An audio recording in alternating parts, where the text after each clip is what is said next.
AP teaching point में मैं हो जय पांडे। पिछले वीडियो में हम लोग दो चर रैखिक समीकरण के हल का ज्यामितीय अर्थ देखे हुए थे और उसके आधार पे हम लोग को यह पता लग सका था कि दो चर वाले रैखिक समीकरण के अपरिमित रूप से अनेक हल होते हैं और इसके सभी हल इसके आलेख पर स्थित होते हैं, अर्थात इसको दर्शाने वाली रेखा पर बिंदु के रूप में उपस्थित होते हैं। और साथ साथ हम लोग इसको भी सीखे हुए थे कि इसको दर्शाने वाली रेखा पर जितने भी बिंदु हों सभी के सभी बिंदु के निर्देशांक उस दो चर वाले रैखिक समीकरण का एक हल होता है। आज के वीडियो में हम लोग दो चर वाले रैखिक समीकरण जुग के ज्यामितीय निरूपण के विषय में जानेंगे तथा इसके बीजगणितीय निरूपण के विषय में भी जानेंगे और साथ साथ एक उदाहरण के द्वारा इसके ज्यामितीय निरूपण और बीजगणितीय निरूपण को प्रदर्शित करने का प्रयास करेंगे हम लोग। आज आगे बढ़ने से पहले सबसे पहले दो चर वाले रैखिक समीकरण का एक व्यापक रूप देखते हैं कि दो चर वाले रैखिक समीकरण का व्यापक रूप क्या होता है। दो चर वाले रैखिक समीकरण का व्यापक रूप होता है x plus B Y plus C बराबर 0, जहां a, b और c वास्तविक संख्याएं हैं तथा a square plus B square बराबर नहीं 0 है। इसका अर्थ हुआ कि a square plus B square बराबर नहीं 0, अर्थात a और b दोनों 0 के बराबर नहीं होंगे। यानी एक इसमें से कोई 0 के बराबर, a b इन दोनों में से कोई एक 0 के बराबर हो सकता है, लेकिन दोनों के दोनों एक साथ 0 के बराबर नहीं हो सकते हैं। जैसे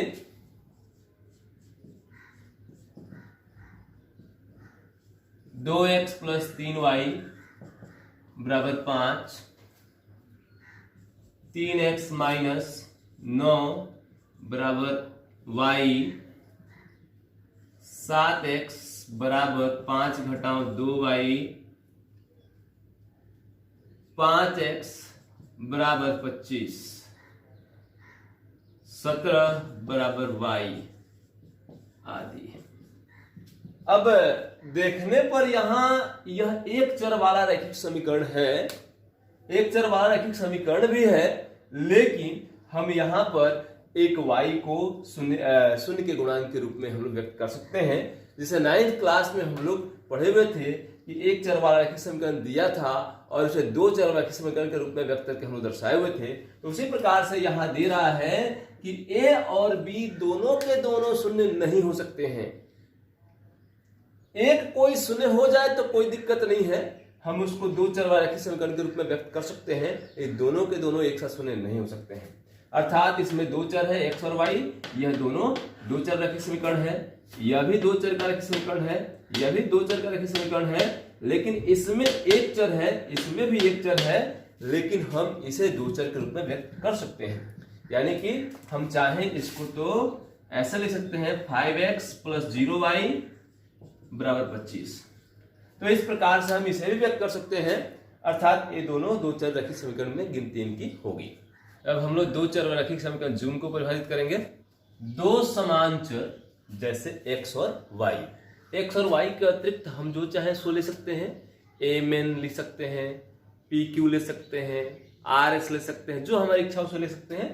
तो दो समान चर जैसे x और y वाले दो रैखिक समीकरणों को एक साथ, अगर दो रैखिक समीकरण है दो चर वाले, दोनों को एक साथ और दोनों का चर समान है, तो दोनों को एक साथ दो चर वाले रैखिक समीकरण का एक युग्म कहते हैं। जैसे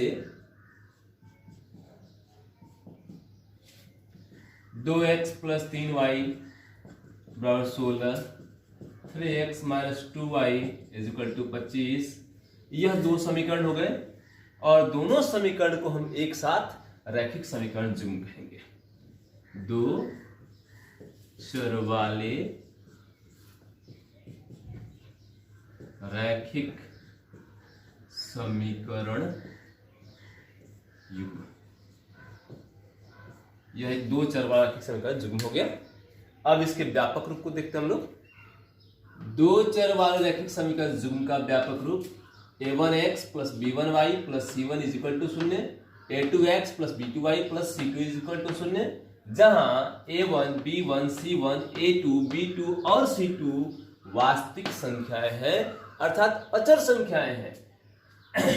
तथा यहाँ पे x और y का जो प्रयोग हुआ है वह उनको चर के रूप में लिया गया है और a b c को अचर के रूप में लिया गया है तथा a1 स्क्वायर और प्लस b1 स्क्वायर शून्य के बराबर नहीं है और a2 स्क्वायर और b2 स्क्वायर शून्य के बराबर नहीं है, अर्थात इसमें a1 b1 दोनों के दोनों शून्य के बराबर नहीं हो सकते हैं और a2 b2 दोनों के दोनों शून्य के बराबर नहीं हो सकते हैं। इसमें से कोई एक शून्य के बराबर हो सकता है, ये दोनों एक साथ शून्य के बराबर नहीं हो सकते हैं। जैसे 2x plus 3y plus 5 is equal to 0, 3x plus 9y minus 7 is equal to 0। यह दोनों में से प्रत्येक दो चर वाला एक रैखिक समीकरण है, तो दोनों को एक साथ हम रैखिक समीकरण युग्म कहेंगे। उसी प्रकार से हम उदाहरण के रूप में ऐसे भी दे सकते हैं कि 3x plus 5y is equal to 9 और 5x इज इक्वल टू 7। यह भी एक दो चर वाला रैखिक समीकरण युग्म कहलाएगा। यहाँ पे दूसरा चर y नहीं है, उसे हम लोग शून्य के गुणांक के रूप में व्यक्त कर सकते हैं, अर्थात यह भी दो चर रैखिक समीकरण के रूप में व्यक्त हो जाएगा। तो यह भी दो चर रैखिक समीकरण युग्म है आदि। तो इस प्रकार से बहुत सारे उदाहरण आप लोग दे सकते हैं। अब हम लोग दो चर वाला रैखिक समीकरण युग्म के ज्यामितीय निरूपण के विषय में जानेंगे। ज्यामितीय निरूपण को हम लोग ग्राफीय निरूपण भी कहते हैं या आलेखीय निरूपण भी बोल सकते हैं। तो जैसा कि हम लोग दो चर वाले रैखिक समीकरण का ज्यामितीय रूप पहले देख चुके हैं, अर्थात ज्यामितीय रूप का मतलब हुआ उसका आलेख खींचना। तो जिस प्रकार से इसका नाम रैखिक समीकरण है, तो इससे हम लोग पहले से ही जानते हैं कि इसका आलेख जब हम लोग खींचते हैं तो एक सरल रेखा प्राप्त होती है।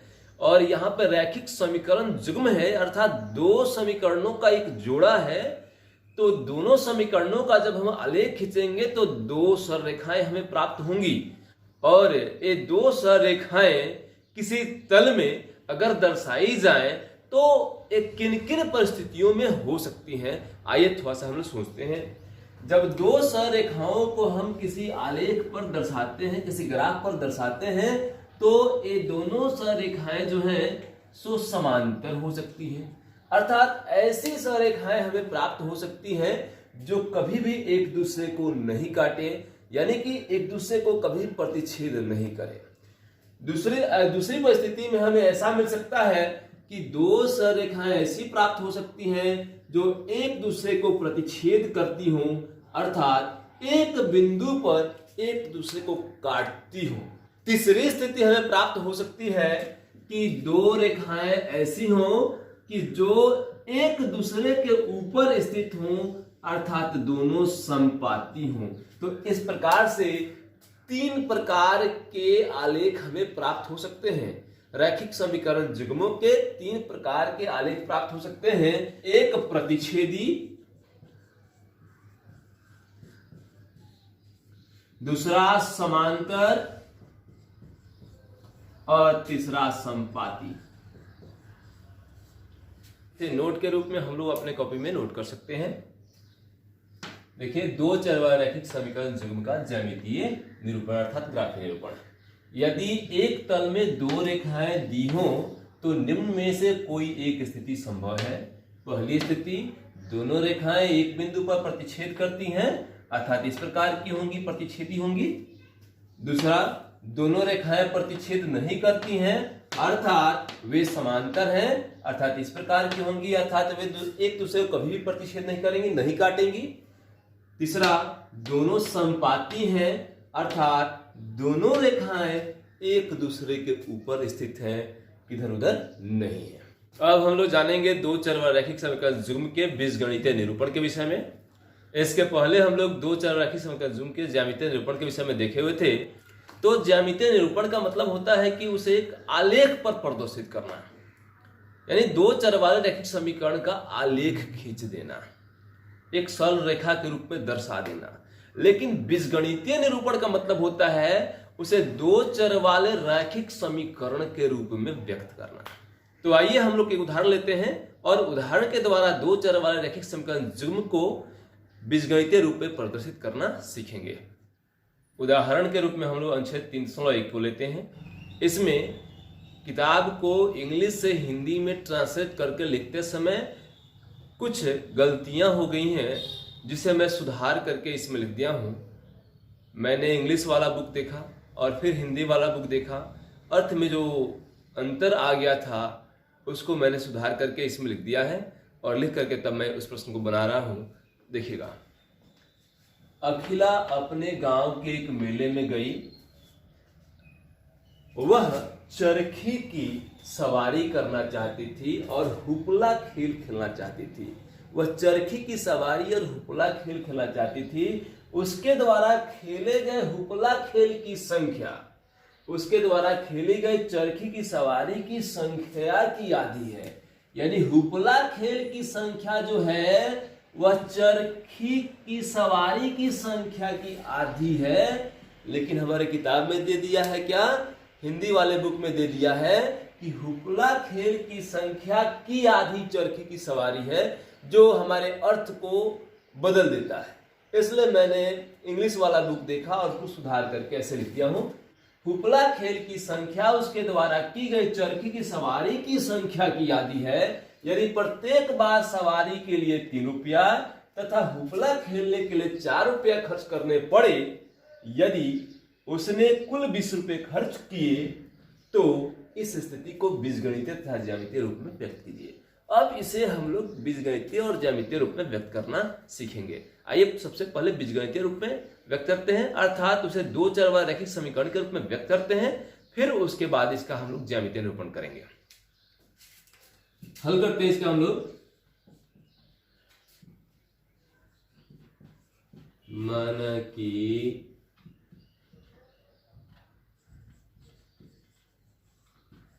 अखिला द्वारा की गई चरखी की सवारी की संख्या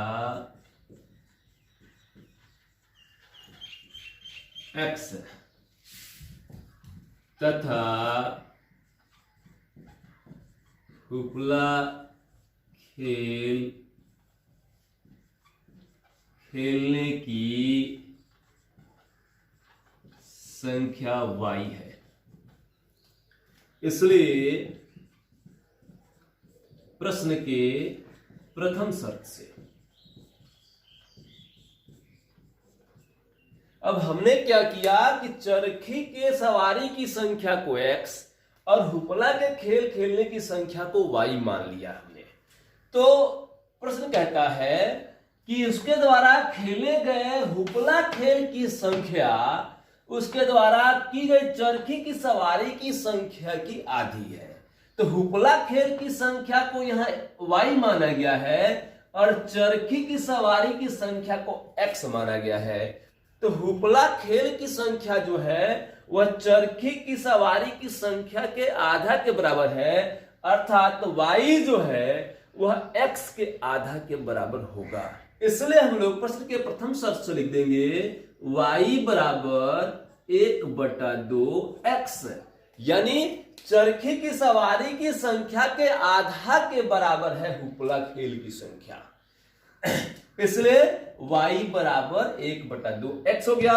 अब 2 को हम लोग इधर भेज देते हैं, तो 2 आएगा तो y में गुना हो जाएगा, तो 2y बराबर x हो गया। 1 को x से गुना कर देंगे तो x ही रह जाएगा, और 2y को उधर अगर हम भेज देते हैं तो यहां 0 बराबर x माइनस 2y हो जाएगा।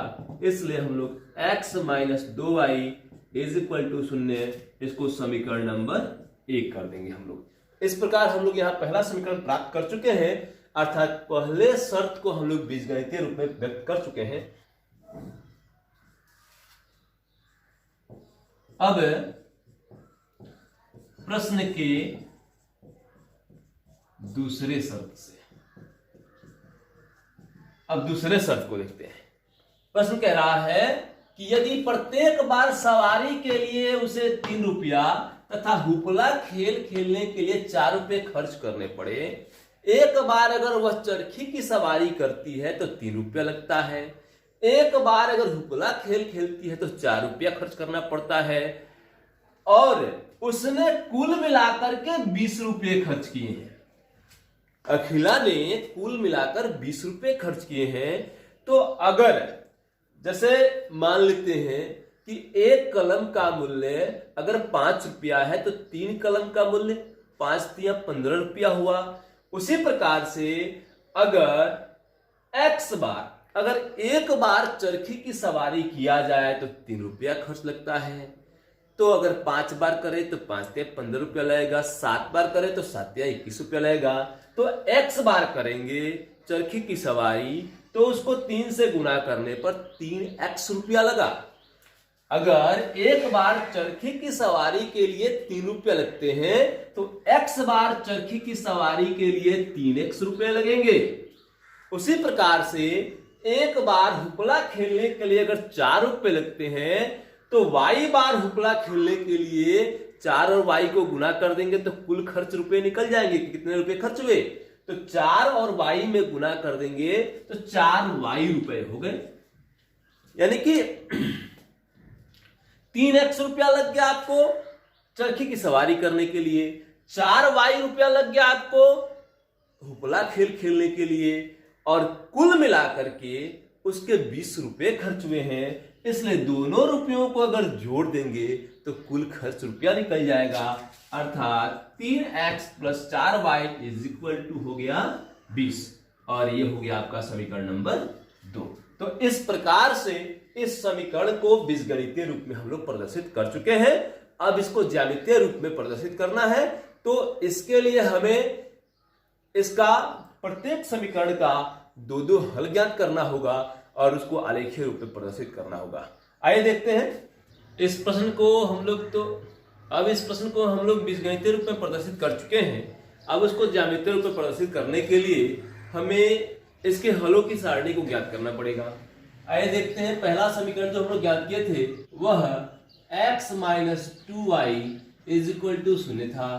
दूसरा समीकरण था 3x + 4y = 20। और अब ये दोनों समीकरणों के हम लोग 2-2 हल ज्ञात करेंगे और हल ज्ञात करके हम लोग उसे ज्यामितीय रूप में प्रदर्शित करेंगे। आइए देखते हैं, एक है और यह समीकरण नंबर 2 है। तो समीकरण 1 के लिए हलों की सारणी, इसके हलों की सारणी तैयार करेंगे हम लोग।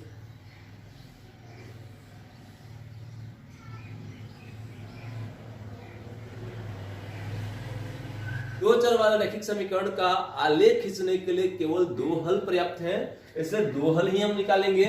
यहाँ x और यहाँ y = क्या होगा, तो इसको अगर हल कर लेते हैं हम लोग कि x - 2y = 0 है तो 2 प्लस माइनस में उधर भेज देंगे तो प्लस में चला जाएगा, यानी x = 2y प्लस में आ गया, यानी कि 0 + 2y = 2y। 2 को हम लोग जो गुना में है इधर भेज दे तो भाग में चला जाएगा, यानी कि x / 2 = y, यानी y = x / 2 हो गया। अब हम लोग मान को रखेंगे। जैसे x का मान अगर हम लोग 0 लेते हैं तो जैसे ही 0 लेंगे यह क्या हो जाएगा, x के स्थान पे 0 आ गया और 0 में किसी भी संख्या से भाग देते हैं तो उसका मान 0 ही प्राप्त होता है। 0 में 2 से भाग लगा देंगे तो 0 ही हो जाएगा। अब x का मान 1 लेते हैं तो 1 लेंगे तो 1/2 हो जाएगा। तो जैसा कि हम लोग पहले ही पढ़ चुके हैं कि हम लोग भिन्नात्मक संख्या को नहीं लेते हैं, पूरा प्रयास करते हैं कि एक पूर्णांक संख्या प्राप्त हो ताकि ग्राफ पे उसको दर्शाने में हमें सुविधा हो सके।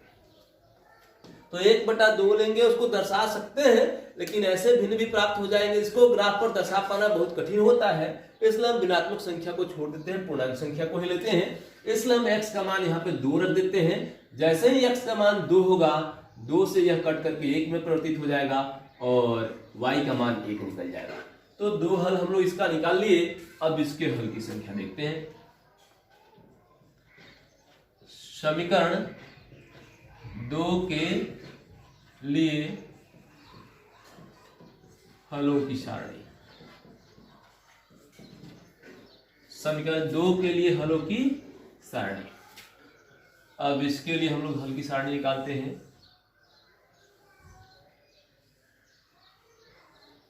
यहाँ x और यहाँ y इज इक्वल टू, इसको अगर हल करते हैं हम लोग तो 4y is equal to 20 minus 3x हो गया, और इसलिए y is equal to 20 minus 3x बटा हो गया 4। यानी हम लोग यहाँ लिख सकते हैं 20 माइनस 3x बटा 4।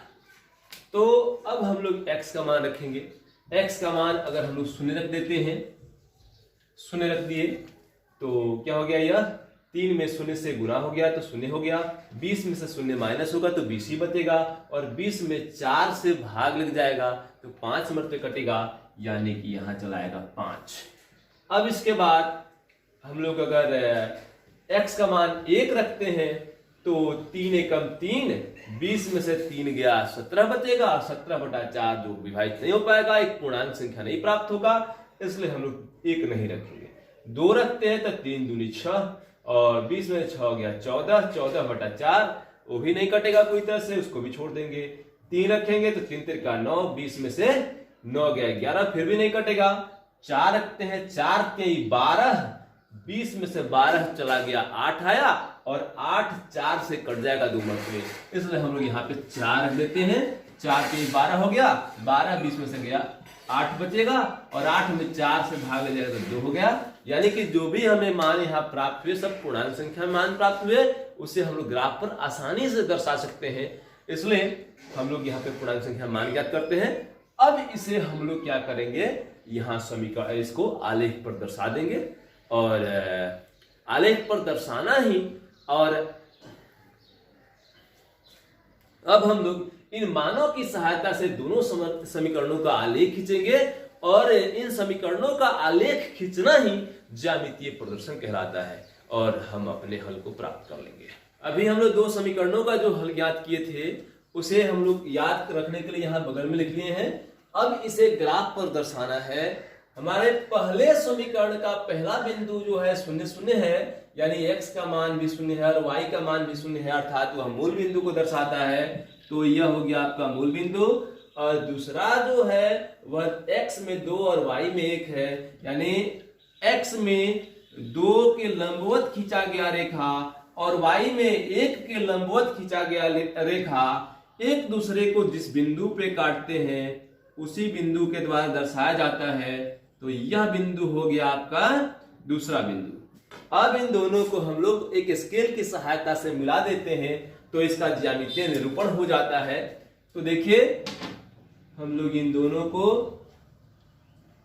एक स्केल की सहायता से मिला रहे हैं।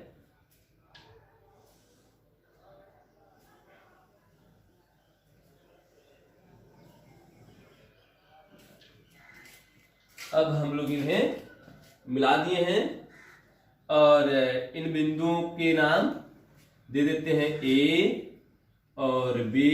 इनके निर्देशांक को भी बगल में लिख देते हैं 2 1, इसका निर्देशांक है 0 0। और इस समीकरण को लिख देते हैं एक तरफ। यह समीकरण था x minus 2y is equal to 0, यानी x minus 2y is equal to 0 के लिए यह आलेख खींचा गया है। अब दूसरा जो है x में 0 और y में 5। अब x में 0 तो यहां रहा और y में 5 यहां रहा, तो इस बिंदु को अब हम लोग दर्शाएंगे यहां पे, क्योंकि x में 0 के लंबवत, x में 0 के लंबवत और y में 5 के लंबवत जो रेखा एक दूसरे को काटेगा जिस बिंदु पे, उसी बिंदु से मिलाते हैं, तो यह y-अक्ष जो है वह x पर लंबवत है और y-अक्ष के लंबवत खींचेंगे तो रेखा यहां से गुजरेगी और यह दोनों रेखा इसी बिंदु पर एक दूसरे को काट सकती है, दूसरे कहीं नहीं, इसलिए इसी बिंदु पर हम इसको दर्शाएंगे। और इसके बाद दूसरा हल जो है 4, x में 4 और y में 2। अब देखेंगे हम लोग कि x में 4 की लंबवत रेखा खींचते हैं तो कहां काटता है, और y में 2 के लंबवत अगर रेखा खींचते हैं तो यहां आकर दोनों मिल रहे हैं, अर्थात इसका दूसरा जो बिंदु है यह रहा। अब इसे हम लोग स्केल की सहायता से मिला देंगे तो यह दूसरे समीकरण का भी ज्यामितीय निरूपण हो जाएगा।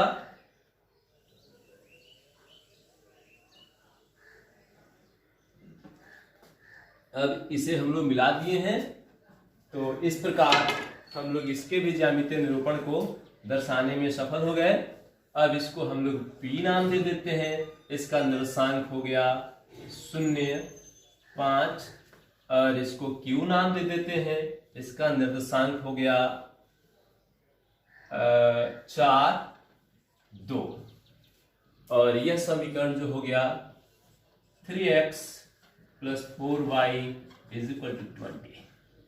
अब इस प्रकार से हम लोग दिए गए उदाहरण को ज्यामितीय रूप में प्रदर्शित कर चुके हैं।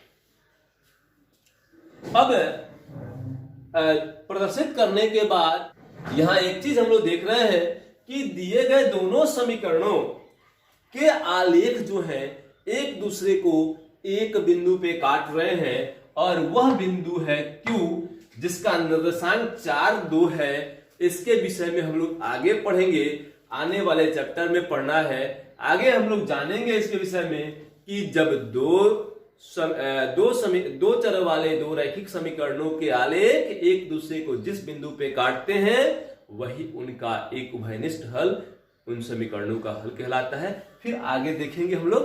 तब तक के लिए हम लोग दो चर वाले रैखिक समीकरण जुग्म का बीजगणितीय निरूपण और ज्यामितीय निरूपण सीख चुके हैं। अब आज के लिए इतना ही।